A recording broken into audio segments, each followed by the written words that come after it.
Сәлем болашақ грантигері, бүгін бізде универ аралайық жобасын кезекті түсірілімі және бүгін біз Алматы қаласындағы Кенжеғали Сағадиев атындағы халықаралық бизнес университеті немесе барлықтарыңыз білетін UIB жасыл университетін обзор түсіруге келген болатынбыз. Жүріңіздер, бұл университетті көрейік.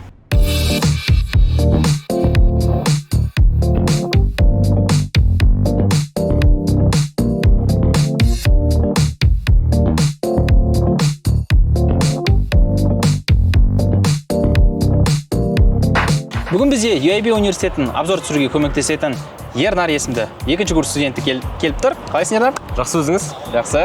Қош келдіңіздер. Жалпы қазір полностью барлық обзорды сізге түсіндіріп кетемін. Біздің университет туралы. Біздің аяқта турникеттер тұр. Осы турникеттерді біздің өзіміздің дизайн арқылы университетіміздің сол арқылы кіреміз. Бұл сізге. Осындай карточкалар арқылы,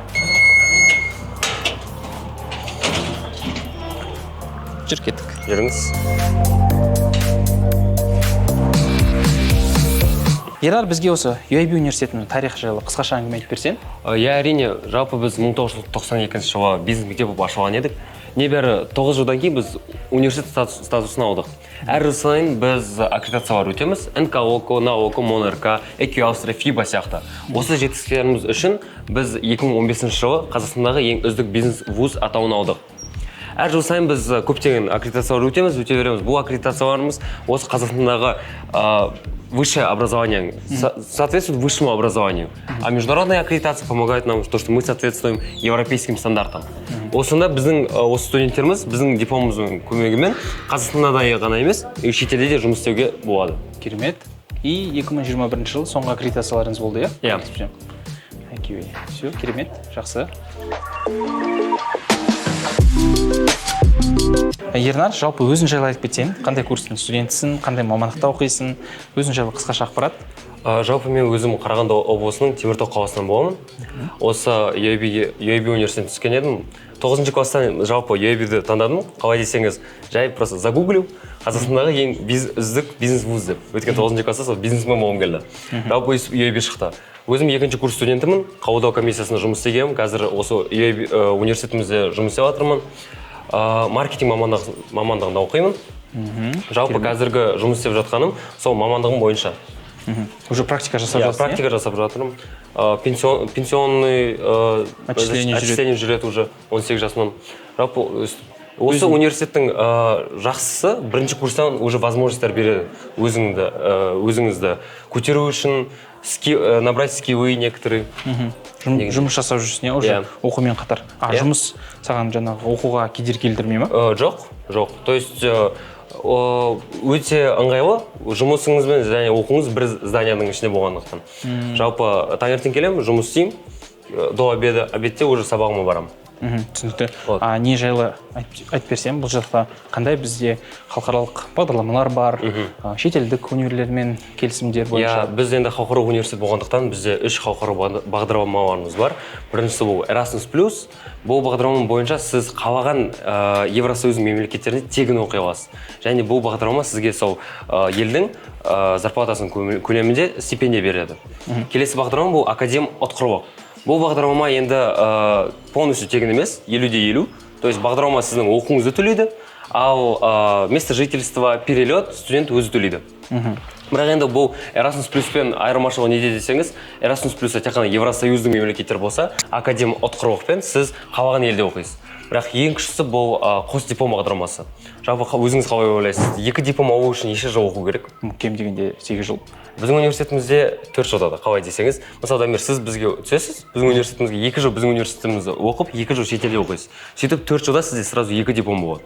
Сіз өзіңіздің ақшаңыз бен уақытыңызды үнемдеп аласыз. 2 түрлі білім беру бағдарламасы бойынша. Иә. Күшті екен.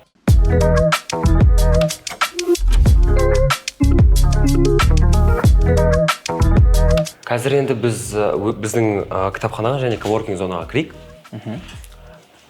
Біздің кітапхана туралы айтсақ, біз кітапханамыз ең біріншіден сабақ оқып жатыр. Кітапханамыз 2 қабаттан тұрады. Осы бірінші қабатында студенттеріміз компьютерде өздерінің сабақтарын істейді, жұмыстарын жасайды. Ал екінші қабатында бұл коворкинг зона. То есть также сабақтарын оқиды, бірақ уже не компьютердің алдында емес. Жақсы, бұл жақта кез келген студент нешеге дейін оқи алады сабақты? Сол таңғы сағат 9-дан кешкі сағат 6-ға дейін. То есть 2 сменада да. Жалпы кейбір студенттерде мүмкіндік бойынша иметь ноутбук или же компьютер, сондықтан университет осындай мүмкіндіктер беріледі. Күшті екен, керемет екен. Еще самое главное, бұл жақта өте тыныш, қолайлы жағдайлар жасалынған екен. Бұл кітапханада әртүрлі жанрды түрінде кітаптар бар. Жалпы әр мамандықта оқып жатқан студент өзінің мамандығының бойынша кітап табуы мүмкін. Мысалы маркетинг, қаржы, немесе логистика, менеджмент атына направлениедағы кітаптарды табуға болады. Мына жақта көркем әдебиет шығармалары да бар екен, иә? Екінші қабатында бұл жерде осындай әдеби кітаптар, ал бірінші қабатында сол мамандықтар бойынша кітаптарымыз толы. Баймыз соған.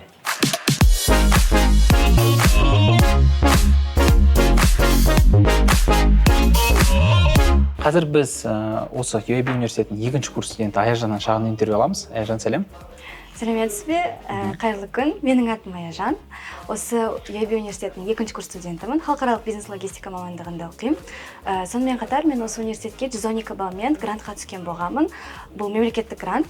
Және де мен осы университеттің жазғы қабылдау комиссиясында жұмыс істеген болғанмын. Және жастар саясатында жұмыс істеймін қазіргі таңда. То есть сен оқумен жаңағы жұмысты қатар алып жүрсің, иә? Иә, қатар алып жүрмін. Үлгересің ба? Иә, үлгерем. Жалпы басқа жұмыста істегенде жолға көп уақыт келеді. Әсіресе Алматы қаласында. Ал UAB-дің өзінен істегенде тез өз кабинетіне барасың, одан кейін өзінің аудиторияна басында сабағыңды тез оқып келесің. Логистика мамандығы дедің, иә? Логистика мамандығында қазір не оқып жатсыңдар сонда? 2-ші курста? Бізде жалпы логистика мамандығы өзіне көптеген мамандықтарды қамтиды. Ол ішінде финанс мамандығы бар, қаржы мамандығы, аудит мамандығы бар, макроэкономика. Яғни біз логистика мамандығын бітіргеннен кейін біз қаржы бөлімінде істей аламыз, аудит бөлімінде істей аламыз, маркетинг бөлімінде істей аламыз. Яғни логистика көп мамандықтарды қамтиды. Қазір оқып жатқан мамандығын мен болашақта жұмыс жасау ойда бар ма? Ол жайлы ойландың ба? Иә, әрине бар. Логистика мамандығы жалпы қазіргі таңда өте керек мамандықтардың бірі болып саналады ғой. Жалпы былай айтқанда ең жеңіл, мысалы мен Яндекс Курьер, онымен қазір бүкіл Қазақстан қолданады. Сол секілді әртүрлі Қытаймен де тығыз қарым-қатынастамыз. Логистикалық компанияларда жұмыс жасауға тіптен өзіндікін де ашуға болады, иә? Иә, менің жалпы осы арманым деп айтсақ та болады, өзімнің жеке кәсібімді ашуға. Керемет. Жақсы, рахмет, Аяжан. Енді біз тағы да бір осы кішігірім әдем жерге кірейік, бұл біздің бизнес мектебіміз. Бұл жерде тек қана бакалавриат студенттерінің сабақтары да емес, магистратура, докторантура, MBA студенттерінің де сабақтары өтеді. Осы жер осы жылы ғана ремонттан шыққан еді. Осындай жаңа, свежий ремонт.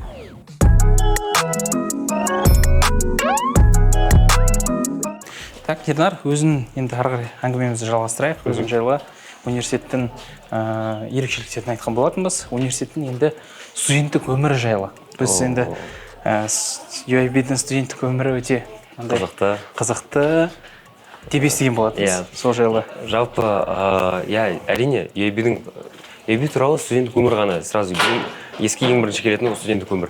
Жалпы студенттік өмір бізде бірінші курстан басталады, Арнау айынан. Арнау айында мен өзім айта кетейін, өзім опытым бойынша 2 жыл бұрын бізді 4 фракцияға бөледі, 4 топқа. И осы 4 топтың ішінде әр топ бірінші орынға таласады былай айтқанда. Бірақ ең бастысы бұл бірінші орын емес, қалай сіз студенттермен достасасыз, олармен танысасыз. Это некий система дружбы деп айтуға да болады. Енді сол Арнау айынан кейін бізде 23 ұйымдарымыз бар, организацияларымыз. Сол ұйымдарға да кіруге болады. Әртүрлі ұйымдарымыз бар. Мысалы, биден, әннен, эвенттік ұйымдарымыз бар да, дебаттық ұйымдарымыз бар. Жалпы өзім GeForce ұйымда тұрамын. Біздің направлениеміз туристік эвент организация. Біз жалпы осы студенттерімізге іс-шаралар істеп береміз. Табиғатта, Медео, Бутаковка, сондай жерлерде соларға осындай іс-шаралар ұйымдастырып береміз. Өзіне қызықты ма жалпы? Жалпы өзімге қызық. То есть маркетингте оқып жүріп, сен басқа да еще ұйымдарға мүше бола аласың, иә? Туристік ұйым деген секілді. Керемет. Жаңағы арнауай дедің, иә, посвящение жайлы. Өзің қатыстым дедің, 4 фракция дедің. Бұл жаңағы мектептер бөлінеді, иә? UIB-дің мектептері. Мектептері демейміз. Фракция деп айтамыз. Иә, фракция. То есть бұл ұйымдарға бөлінеді. То есть осы 23 ұйымдарымызды 4 фракцияға кіреді. Мен жалпы өзім неге мен GeForce'ға, мысалы GeForce'ға кірдім. Өйткені менің фракциям GeForce кіреді.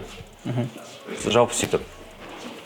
И бірінші курста сіз сол фракцияларға өтесіз, ал екінші курста уже өзіңіздің фракцияңыз болады. Сіз өзіңіз уже жаңа бірінші курс студенттеріне өйстіп қолдайсыз, оларды көтересіз, оларды бәрін үйретесіз.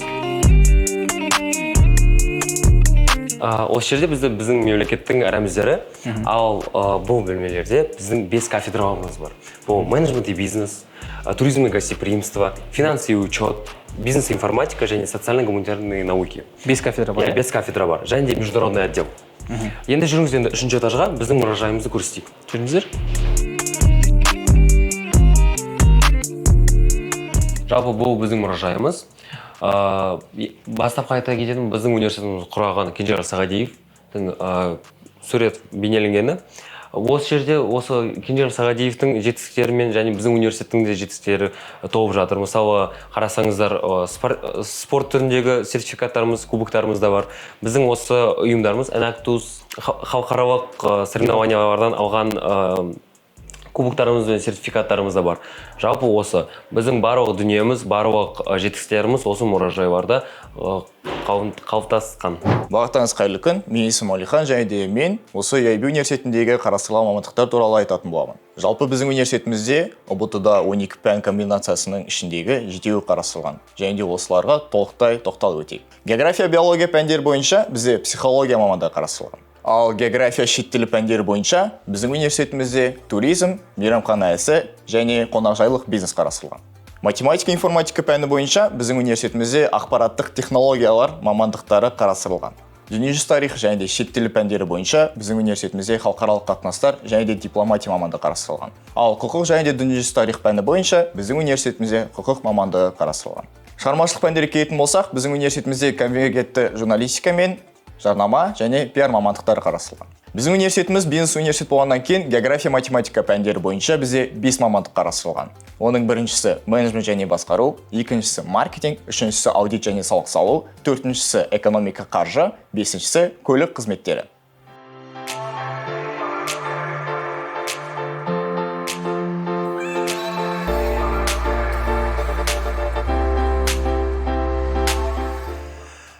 Университет UIB существует на рынке образования уже более 30 лет.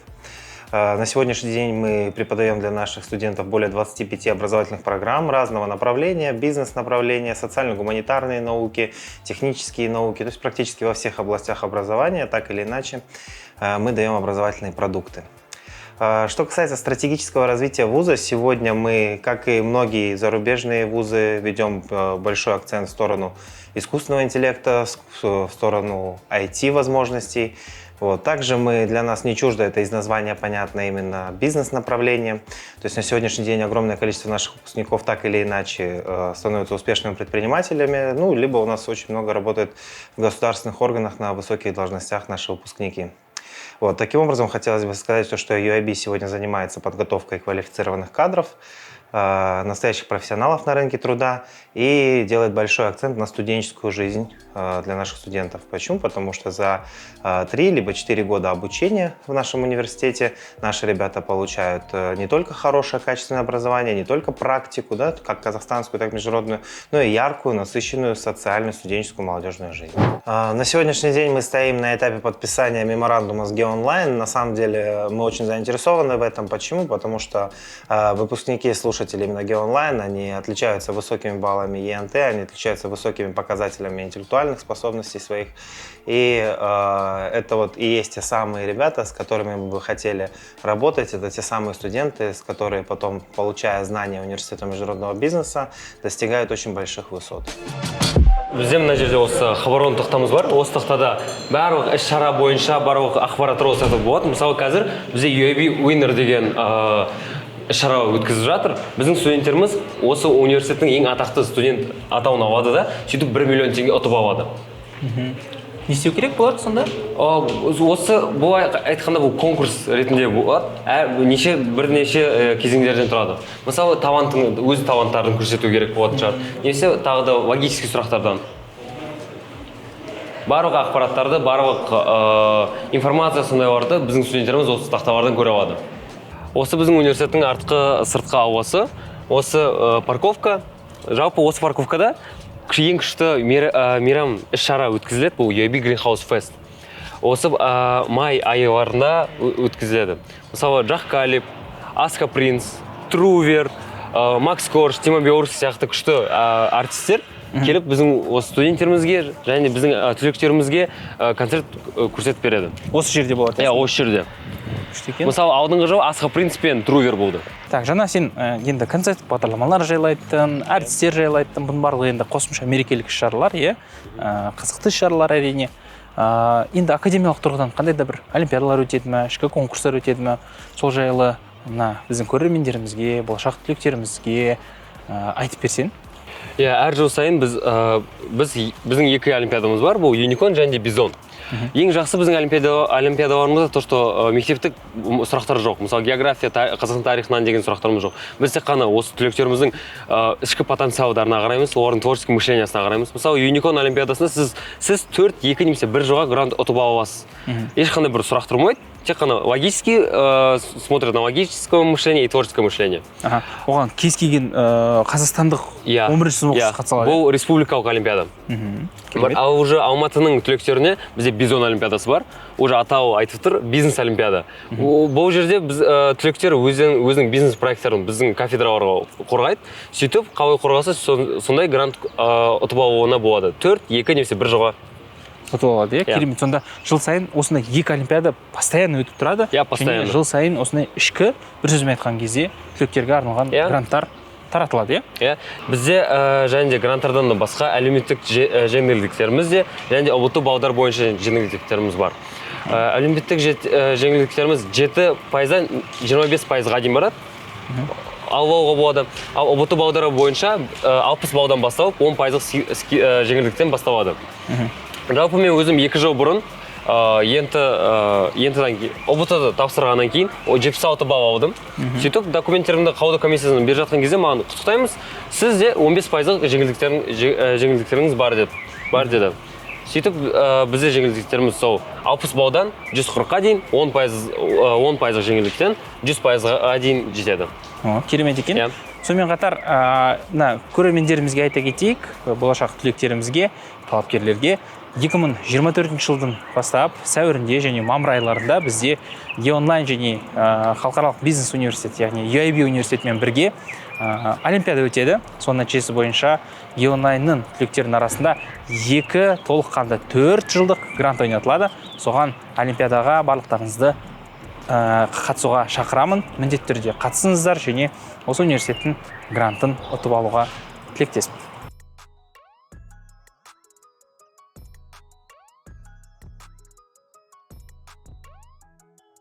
Осымен бүгінгі бізде Кенжеғали Сағадиев атындағы халықаралық бизнес университеті, яғни UAB университеті жайлы обзорымыз аяқталды. Ал енді кезекті конкурс. Осы обзордың астына комментарийге ұбт сіз үшін не деген сұраққа жауап берсеңіздер, ең көп лайк жинаған, ең көп комментарий жинаған оқушымыз, түлегіміз UAB-дің атынан осындай мерч ұтып алады.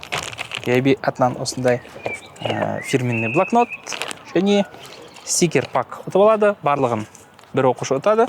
Және осындай кепка ұтып алу мүмкіндігі бар.